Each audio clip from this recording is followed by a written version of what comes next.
ನಮಸ್ಕಾರ ಸ್ನೇಹಿತರೆ, ನಾನು ಸಂಧ್ಯಾ ಪೈ.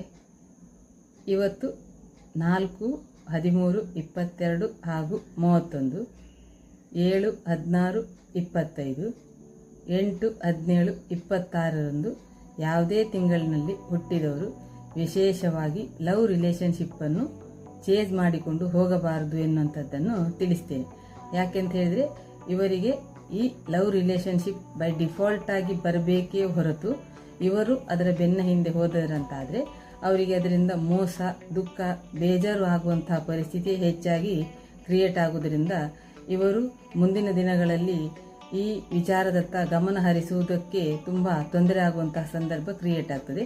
ಹಾಗಾಗಿ ಇವರು ಈ ಲವ್ ರಿಲೇಷನ್ಶಿಪ್ಗಿಂತ ಹೆಚ್ಚಾಗಿ ತಮ್ಮ ಪ್ಯಾಷನ್ ಅಥವಾ ತಮ್ಮ ಗೋಲ್, ತಮ್ಮ ಡೆಸ್ಟಿನಿ ಏನು ನಿರ್ಧಾರ ಮಾಡಿಕೊಂಡಿದ್ದಾರೆಯೋ ಅದರತ್ತ ಹೆಚ್ಚು ಕಾನ್ಸಂಟ್ರೇಟ್ ಮಾಡಿ ಆ ಕಡೆಗೆ ಗಮನ ಕೊಡುವುದರಿಂದ ಮುಂದಿನ ದಿನಗಳಲ್ಲೂ ಇವರು ಉತ್ತಮ ಭವಿಷ್ಯವನ್ನು ಕಾಣಲಿಕ್ಕೆ ಎಲ್ಲ ಸಂದರ್ಭಗಳು ಆ ಯೂನಿವರ್ಸಿಂದ ಕ್ರಿಯೇಟ್ ಆಗ್ತದೆ ಅನ್ನೋದನ್ನು ತಿಳಿಸಿಕೊಡ್ತಾ ಇದ್ದೇನೆ. ಇಂತಹ ವಿಶೇಷ ಮಾಹಿತಿಗಾಗಿ ನನ್ನ ಚಾನಲನ್ನು ಲೈಕ್, ಶೇರ್ ಹಾಗೂ ಸಬ್ಸ್ಕ್ರೈಬ್ ಮಾಡಿ ಎಂದು ಕೇಳಿಕೊಳ್ತಾ ಇದ್ದೇನೆ.